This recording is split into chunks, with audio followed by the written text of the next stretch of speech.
Washington Commanders are on the top 30 visit list for the #1 wide receiver, and MINA KIMES just dropped on national television exactly why that fit with Jaden Daniels is so dangerous that nobody in this fan base can afford to ignore it for even one more second. This is confirmed. Ryan Dunleavy reported it on X, and KIMES' breakdown on ESPN does not leave any room for interpretation. This is not a rumor. This is not message board speculation. This is real.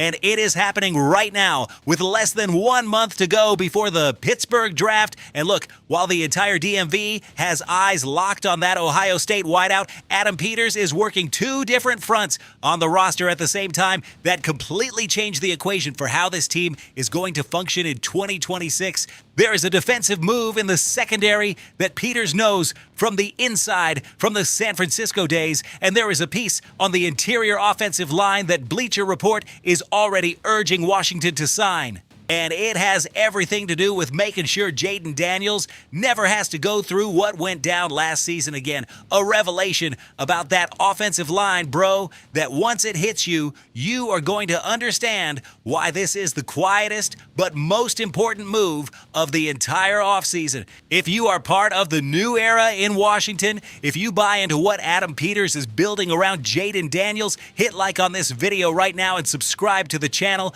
This is the Commanders Revolution, and there are 0 empty seats on this ride. News 1, Carnell Tate confirms top 30 visit with the Commanders. Okay, let us start with the biggest thing of the day, the thing every Commanders fan has been waiting to hear. Carnell Tate, the #1 wide receiver on basically every draft board out there right now, has confirmed that the Washington Commanders are on the top 30 pre-draft visit list. The report comes straight from reporter Ryan Dunleavy, who posted on the official X account that Tate already has visits lined up with the Giants, the Titans, the Saints, the Commanders, and the Chiefs, and already visited the Browns. Bro, let me say it again. The Commanders are on Carnell Tate's list. You know what that means? It means Adam Peters is not asleep at the wheel. It means the evaluation process in Ashburn is serious, methodical, and locked in exactly where it needs to be. Because it is not the Commanders begging for a meeting. Tate is choosing to come to D.C. to sit down with the coaching staff, with Quinn, with the coordinators, with the entire organization. And that, fam, is a clear signal there is real mutual interest. Now, who exactly is Carnell Tate? Because if for some wild reason you have not been tracking this, let me give you quick context. With all the love in the world for this fan base, Tate stands 6 feet 2 inches, weighs 191 pounds, and came out as a 5-star recruit from Chicago who chose Ohio State, which is already a statement right there. In Columbus, this dude played 3 seasons and shared the field with none other than Marvin Harrison Jr. as a freshman in 2023, with Emeka Egbuka in 2024, the year Ohio State took the national championship. And with the possible #1 overall pick in the 2027 draft, Jeremiah Smith in 2024 and 2025. Think about it. 3 years surrounded by wideouts who are all first-round picks. And Tate did not hide, did not just blend in, did not end up as the 4th body in a deep rotation. Tate grew, developed, and turned into a true WR1 in that room. In 2024, the stat line was 52 catches for 733 yards and 4 touchdowns, while Ohio State was winning the national title. In 2025, even after missing 3 games with a lower body injury, Tate finished with 51 catches for 859 yards and 9 touchdowns. And Fox Sports analyst R.J. Young kept it brutally real on this. Bro straight up posted on X that Carnell Tate is the WR1 in the 2026 draft, and it is not even close. And draft analyst Ian Cummings added something that hit on the technical side, saying it is rare to see a receiver that good at 2 very specific things: stemming cornerbacks on the vertical plane, meaning that initial footwork to create separation against coverage, and working back to the catch point on balls that arrive short and drift back into the defender's range. That, bro, that is wide receiver IQ, that is pure technique, and that is where the part that gets me most hyped as a Commanders fan kicks in. ESPN's MINA KIMES, who is definitely not known for empty hype, came out completely direct this week, said that Carnell Tate would be such a good pairing with Terry McLaurin that at worst Tate is an Elite 1B. Loves the idea with McLaurin, the smoothness, the route running, the hands, and that Tate is a deep field threat in a different way, but still a perfect fit for Jaden Daniels. Bro, when MINA KIMES drops that on national TV, we are not in dream territory anymore.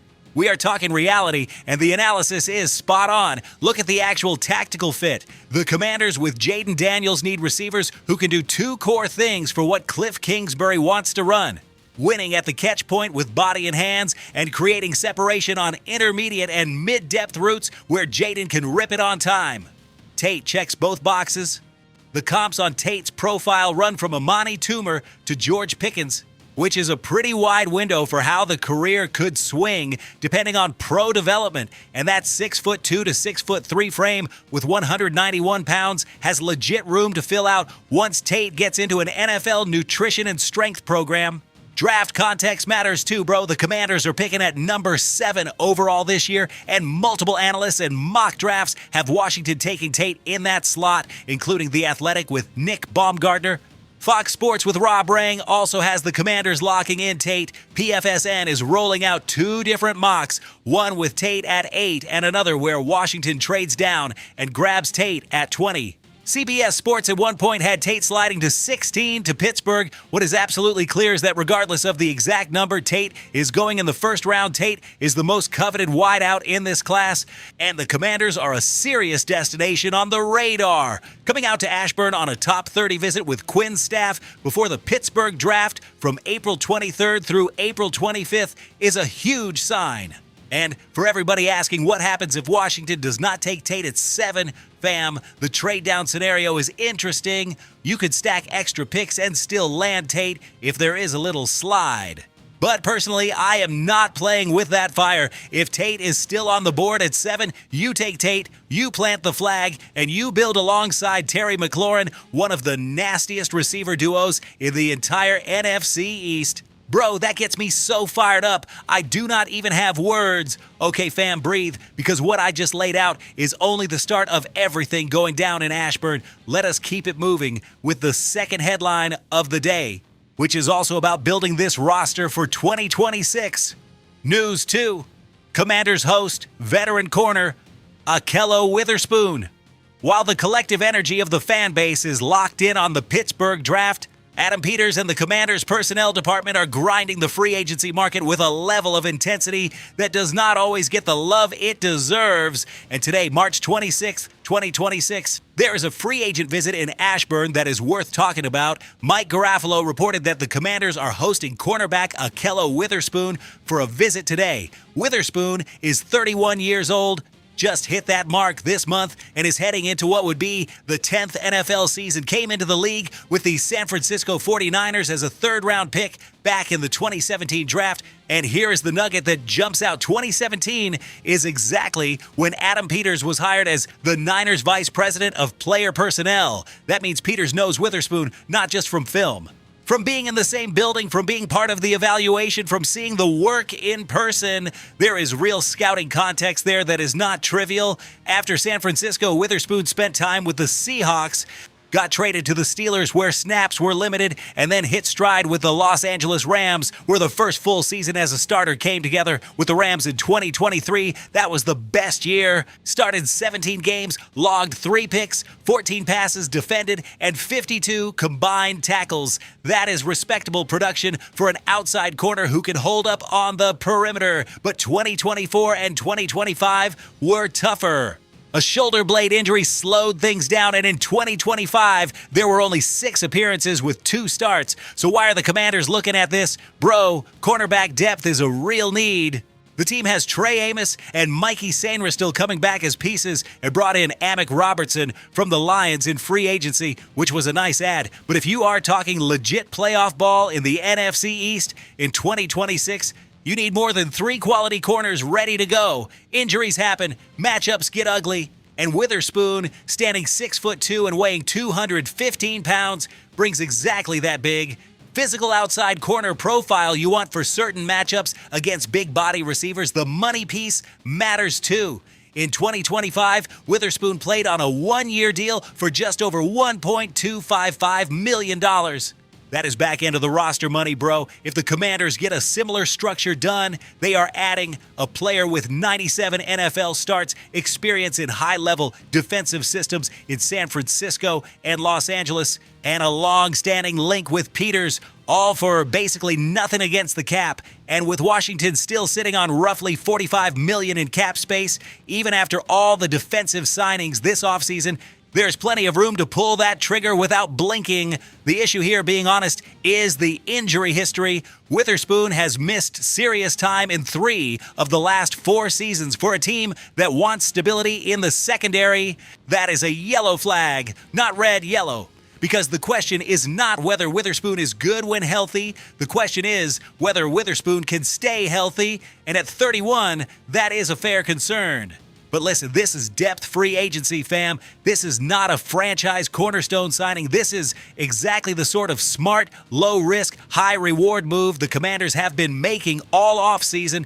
You bring Witherspoon in, let there be a real competition, and if it hits, you have a legit 4th or 5th corner who can play real snaps.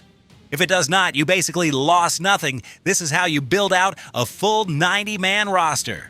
And Adam Peters has already shown a clear understanding of that game. There's also another tactical angle. The 2026 draft potentially offers an elite cornerback in Mansour Delane from LSU, who might be one of the best options on the board for Washington, somewhere in the 1st or 2nd round, depending on how things break. If you draft Delane and add Witherspoon as the veteran depth piece, that secondary starts to look a whole lot sturdier behind Amos and Sainristil. So I am in on this, bro. Bring Witherspoon in. Let there be a battle. Let there be time to learn Dan Quinn's system. And if the body holds up, this could absolutely be a real contributor in 2026. Okay, bro, we are almost at the end of today's show. But before we wrap, there is one topic that is way less flashy than Carnell Tate and not as shiny and new as Witherspoon. But it hits directly at Jaden Daniels' ability to do the job, and we have to talk about it for real. News 3, Commanders urged to sign veteran center Ethan Posick. Fam, some news gets the blood pumping, and some news is a reminder that football at its core is a trench war game. And today, Bleacher Report's Gary Davenport dropped a breakdown pointing at free agent veteran center Ethan Posick as the cap space target the Commanders should be going after. And yeah, I get it. Sign Ethan Posick is not the kind of headline that blows up on YouTube. It is not Carnell Tate hype, but hear this out because this matters way more than it looks at first glance. Here's the context. The Commanders rolled into this offseason with a massive hole on the interior offensive line after moving on from Tyler Biadasz, the center who actually put together a solid 2025. Washington went hard after Tyler Linderbaum from the Ravens in free agency, but the Raiders absolutely smashed every offer the Commanders could put on the table with money nobody else was willing to throw out there.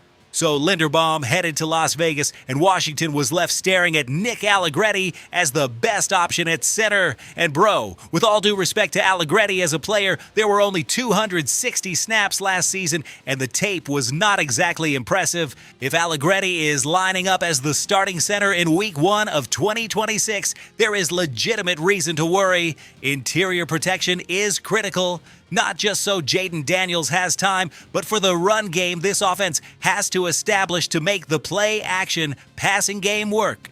And Kingsbury, for all the air raid reputation, leans on play-action run concepts way more than people realize. That is where Posick comes in. Ethan Posick is 30, turns 31 before the season kicks off, and has been a steady starter with both the Seahawks and the Browns. Last year in Cleveland, Posick played 13 games, gave up only 2 sacks over 826 snaps, and graded out at 63.8 on Pro Football Focus, landing at number 20 out of 40 qualified centers.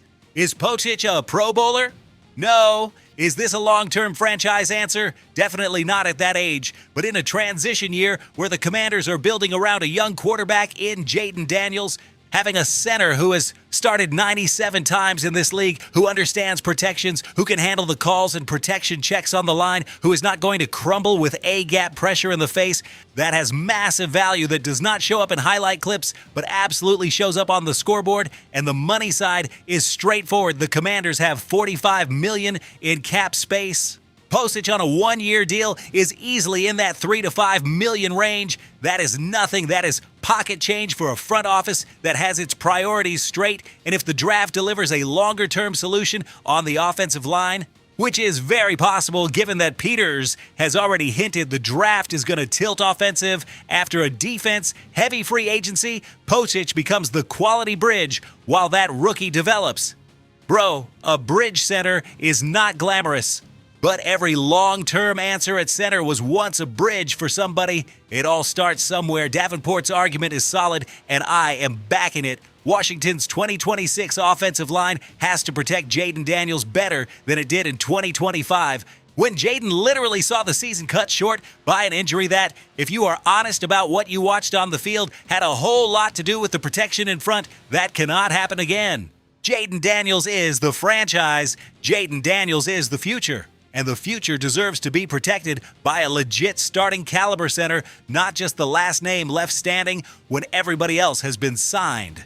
So if Peters can lock in Postage on a reasonable one-year deal that stabilizes the spot until the draft brings something more permanent, I say pull the trigger. It is a quiet, smart, front office type move. And if you have been tracking Adam Peters since arriving in Washington, you already know this is exactly the kind of move that fits the blueprint. Fam, this is what has me lit up as a Commanders fan right now.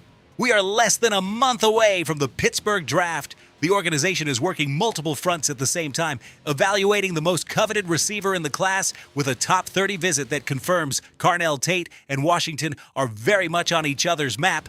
Chasing cornerback depth with a low-risk signing that makes sense both tactically and financially, and digging into options to stabilize the interior offensive line before Jaden Daniels straps the helmet back on. This is not the same franchise that used to sit around and hope things just happened. This is an organization that is actively building, actively evaluating, and actively competing in every single NFL calendar window. And bro, that fills me with confidence. This is not blind faith. It is confidence based on what is actually happening. Peters took this organization and is reshaping it into something that moves like a top-tier franchise.